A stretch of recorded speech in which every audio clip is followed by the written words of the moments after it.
nejdříve hosté. 23 Variš Lukáš, 3 Kubiš David, 5 Basaraba Patrik, 8 Šťastný Filip, 11 Zuščák Jan, kapitán mužstva, 13 Kalášek Jakub, 14 Kožek Jan, 15 Horáček Martin, 16 Nohava Pavel, 17 Luboš, 19 Lehotec Lukáš.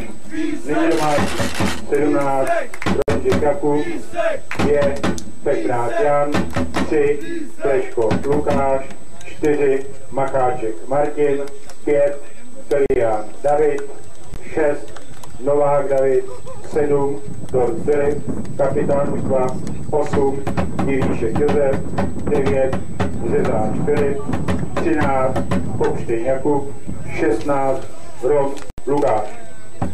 Hlavním rozhodčím tohoto utkání je pan Novák Michal, na čarách mu asistují pánové Novotný Zbyněk a Vít Petr. Delegátem tohoto utkání je pan Sádovský Petr.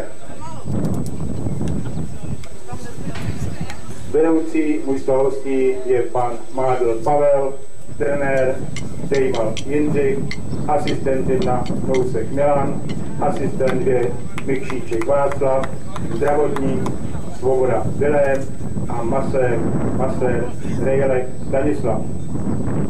Vedoucím domácího mužstva je pan Vitánský Dětí, trenérem Staroba Zdeněk a asistent Bedřich Milan.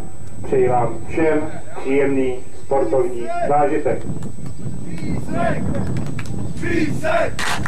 Písek!